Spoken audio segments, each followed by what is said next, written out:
estarà bé. Vinga. Espera, pero... Gravant.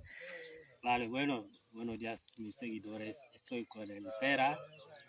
Él lo explicará su proceso en los invernaderos. Antes de todo, te agradezco para invitarme, conocer tu proyecto, los invernaderos, y estoy muy agradecido. Gracias por tu tiempo. Ahora quiero que me expliques un poco tu trabajo. Sé que no ha sido fácil. Aquí no se regala nada, no como pensamos nosotros los africanos, que todo se cae del cielo, los bancos te regalan un maletín de dinero para poder ser empresario autónomo.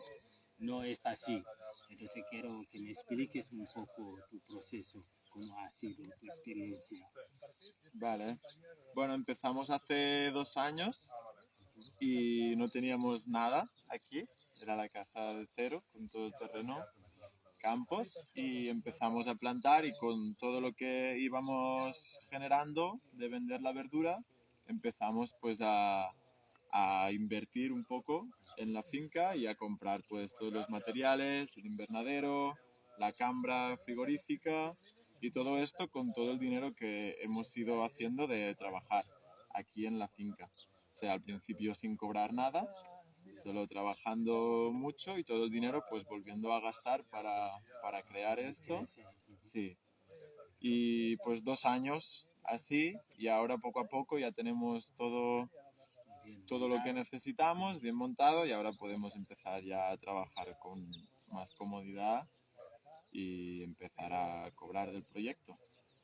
Muy bien, pero de eso, primero sé que hay dificultades, ¿no? Que habéis encontrado, supongo, no ha sido fácil el camino. No, claro, porque estábamos trabajando aquí, trabajando fuera para seguir viviendo, ¿no? Y dedicando muchas horas sin saber, cometiendo errores, ¿no? De a veces demasiado producto, a veces demasiados clientes y no teníamos suficiente verdura, y poco a poco pues planificando y aprendiendo de los errores pues vas afinando más todo. Claro, todo necesita, sobre todo, supone mucha responsabilidad. Sí, cada mucho semana. Sacrificio, mucho trabajo. Sí. Pues gracias por tu tiempo. Gracias, y Omar. te agradezco que todo vaya bien.